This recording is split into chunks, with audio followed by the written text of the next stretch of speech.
Aller plus vite que prévu. Le thème d'aujourd'hui et de la vidéo, c'était l'idée de comment est-ce qu'on construit un planning de freelance. Parce que quand on est freelance, on n'a pas d'obligation, hormis celles que l'on se fixe.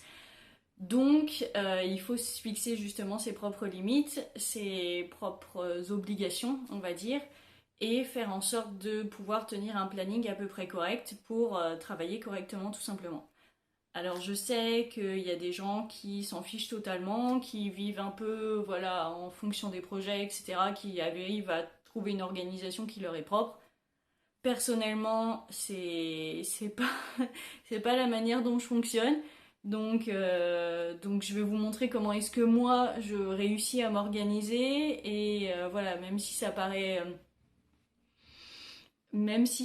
un peu complexe, en fait c'est très simple et ça permet d'organiser correctement son temps.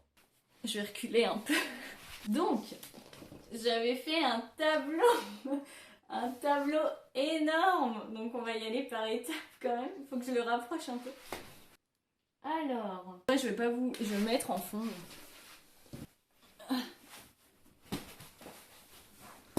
Hop. En fait, l'idée de ce tableau, c'était de réussir à mettre tout ce dont j'avais besoin à un seul endroit pour le trier correctement. Donc en fait, la première chose que j'ai commencé avec tous les post-it là, c'est déposer la totalité de mes compétences, de ce que j'étais capable de faire et de proposer à des clients ou à moi-même, à une communauté, etc. Donc il y a quand même beaucoup de choses que j'ai été obligée de poser parce que je suis un vrai de vrai couteau suisse. Voilà, je ne suis pas perfectionnée dans beaucoup de domaines. Je crois qu'en réalité, en fait, le seul que je maîtrise vraiment, c'est le dessin à la main, par exemple. Même, voilà, j'estime que c'est la chose que je maîtrise le plus. Le dessin, peut-être même en général. Par exemple, sur tablette, je trouve que je suis moins bonne que le dessin à la main. Enfin bref, après ça, c'est mes trucs à moi, hein, peu importe. Voilà, tout ça pour dire que je fais beaucoup de choses différentes et que du coup, il y a beaucoup de post-it parce que, bah, en fait, j'ai envie de tout faire. J'ai pas envie de sacrifier quoi que ce soit. Donc, de toute façon, dans cette première partie, le but c'est de tout étaler et de voir, pas supprimer certains éléments, mais plutôt voir dans le planning combien de temps je peux estimer ou lui donner dans la totalité de l'espace temporel que j'ai. J'en ai beaucoup. En fait, je les ai triés. Je les ai triés en fonction de vers qui ça va aller. Donc, par exemple, je fais du dessin à la main, de la peinture digitale, des tableaux. Donc ça, c'est plutôt une partie boutique vente en ligne. Après, j'ai la partie un peu réseaux sociaux avec tout ce qui est mes petites BD, la très grosse BD sur laquelle je bosse, mes petites histoires, mini BD, c'est ça, c'est les mini comics. Qu'est-ce que j'ai d'autre? Les vidéos de dessin que je suis actuellement en train de tourner en fait. Les lives de dessin aussi et peut-être et certainement travailler sur un e-book. Donc en fait je crois que je l'ai mis dans l'autre catégorie. Enfin bref, peu importe. Ça fait partie des trucs que je peux faire pour moi avec un public qui est vous, les personnes qui regardez les vidéos ou qui me suivent sur les réseaux sociaux. Mais je l'ai divisé en deux parties parce qu'il y a la partie plus ou moins promotionnelle, je vais y arriver, il y a la partie promotionnelle avec les réseaux sociaux, au sens où ça vous coûte rien, vous profitez de ce que je vous offre en termes graphiques et texte et voilà ce genre de choses, alors que la partie boutique en ligne, là le but c'est quand même de vendre des choses. Et la troisième partie du coup c'est la partie pour les entreprises, donc tout ce que je sais faire, type logo, charte graphique, même si c'est vraiment pas ce que j'apprécie le plus, mais tout ce qui est illustratif, les illustrations qu'on peut faire pour des affiches ou ce genre de choses, les sites internet, voilà, je suis pas spécialiste dans les sites internet, mais j'arrive à créer des designs de sites. Voilà, tout ça, ça va dans la troisième partie qui est plus professionnelle puisque ça se tourne vers des professionnels. Après tous ces éléments, il a fallu que je mette une estimation d'heures par semaine.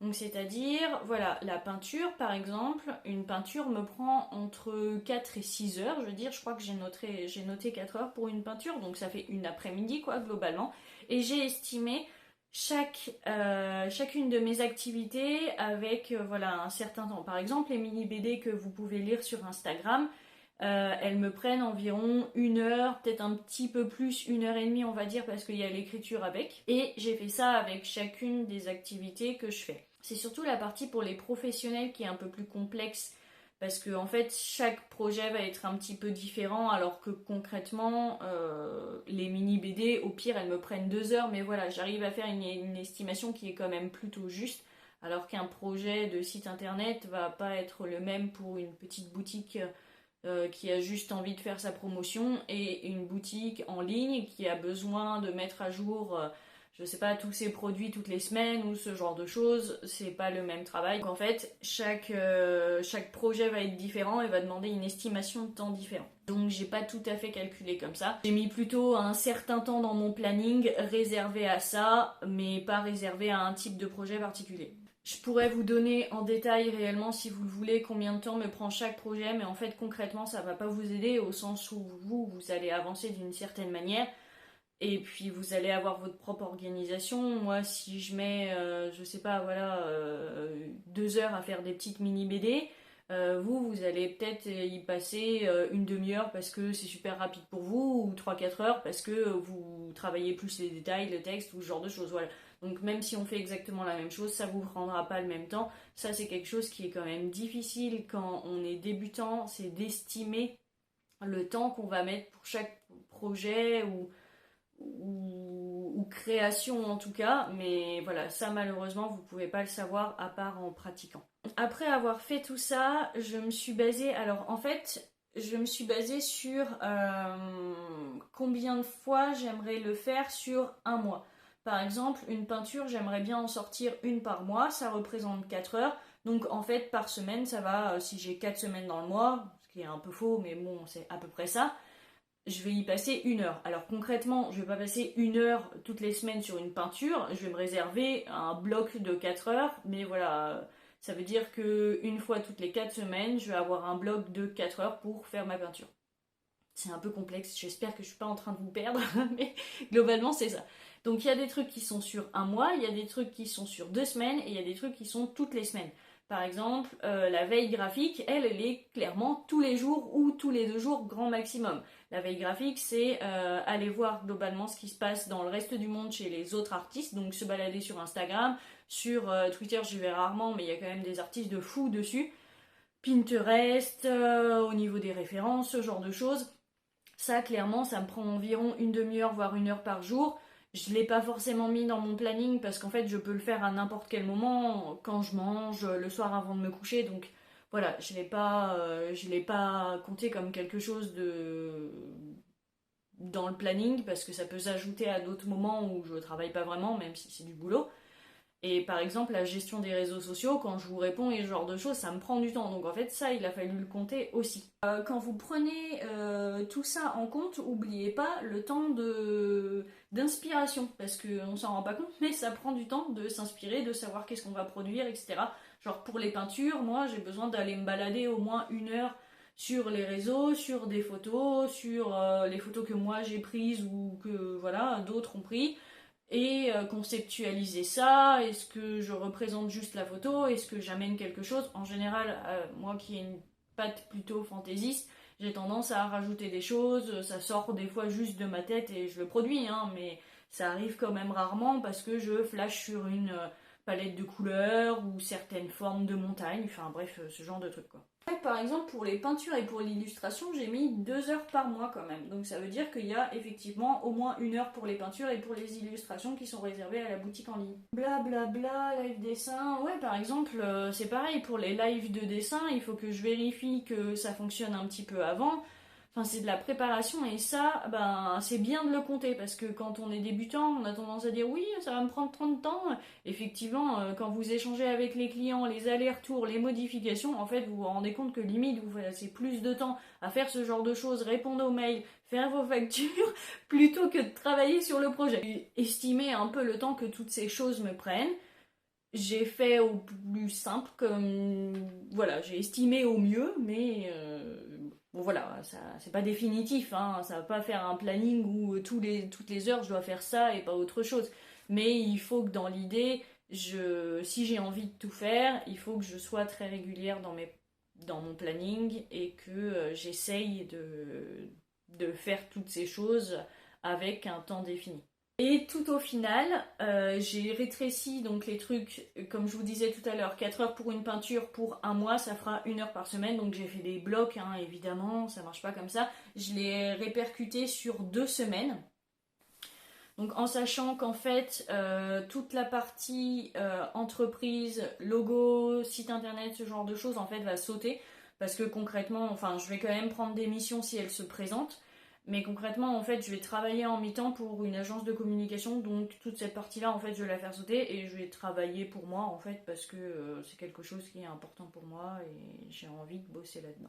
Donc j'ai mis le planning sur 2 semaines. Ça me fait comme des cours un peu à l'école, genre pendant 2 heures je vais bosser sur de la peinture, pendant 2 heures je vais bosser sur ça. J'ai mis sur 2 jours et demi.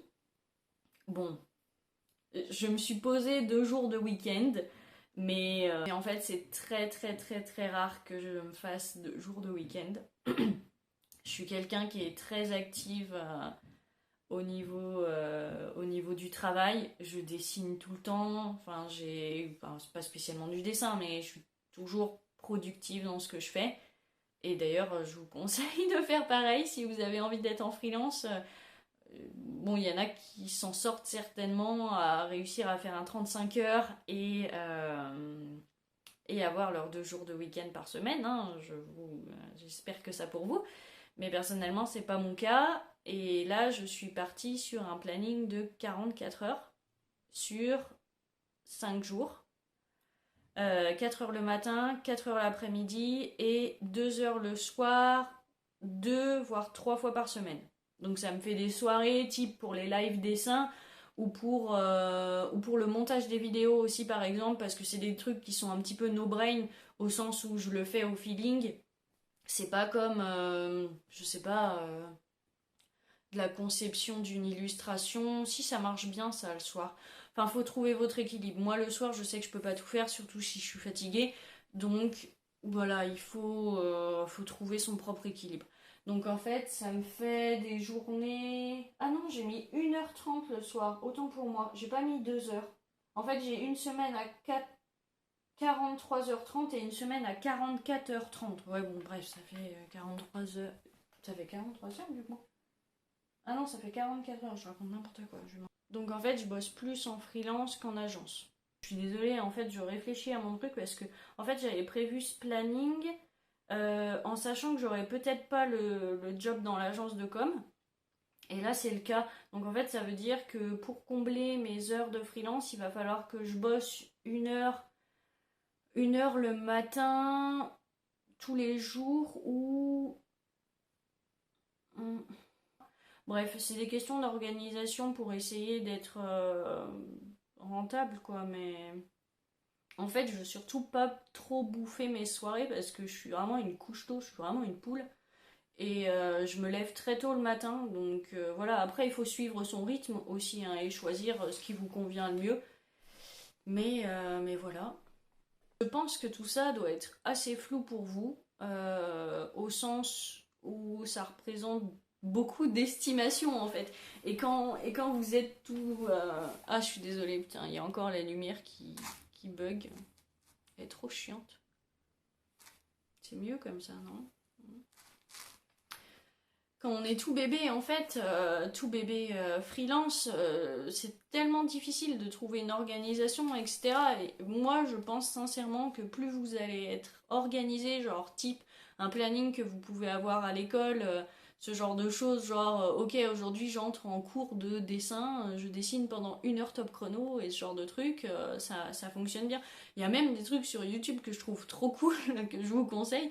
C'est des gens qui travaillent et qui mettent des rythmes en fait. Donc vous avez des petites sonnettes au bout de 1 heure, ou bon, il y en a qui font, je crois, des pauses toutes les 30 minutes, bref, des trucs comme ça, pour réussir quand même à pas trop se focaliser dans le truc, parce que ça arrive que vous allez passer 4 heures non-stop sur un truc hyper focus et en fait derrière vous allez vous allez pas vous en sortir, vous allez être HS complet quoi. Donc il faut réussir à prendre soin de soi, à suivre un planning fixe, à s'organiser dans tout ça parce que clairement vous êtes tout seul, donc en fait il faut se démerder tout seul à tout gérer. Enfin c'est en vrai les premières années sont super difficiles pour tout ça parce que personne vous prépare à ce grand bain géant. Donc voilà, je pense que j'en ai assez dit. Je vais pas continuer cette vidéo à raconter 15 fois les mêmes trucs. 24 heures, ça peut paraître un peu fou et à la fois, ben, je pense que se cantonner aux 35 heures, c'est pas le plus simple du monde non plus, quoi. Enfin, surtout quand vous commencez, enfin, c'est pas le plus simple. Si, ça va être plus simple qu'à 44 heures, mais bon. Après, je pars du principe que tout le monde est comme moi, tout le monde est hyper passionné et passe sa vie à faire du dessin, sauf que bon, je sais que c'est pas forcément le cas. Donc ce serait intéressant quand même d'avoir d'autres retours que le mien là-dessus.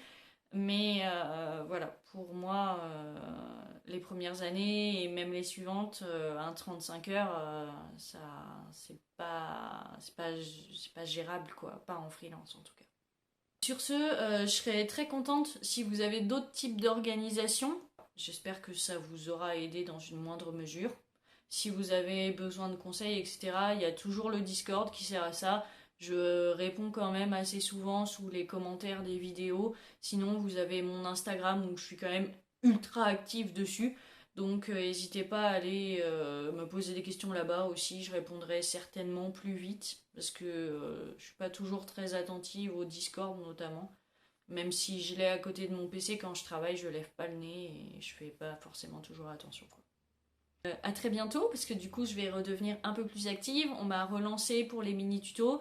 Je vais en refaire et il faut juste que c'est pas le bon endroit ici pour balancer toutes vos idées de tout ce que vous avez envie que je fasse dans les mini-tutos, mais vous pouvez m'en balancer sur Instagram aussi, j'en prends note, sur Discord c'est pareil, j'ai un truc où je note toutes les idées que vous pouvez me proposer et qui peuvent vous aider.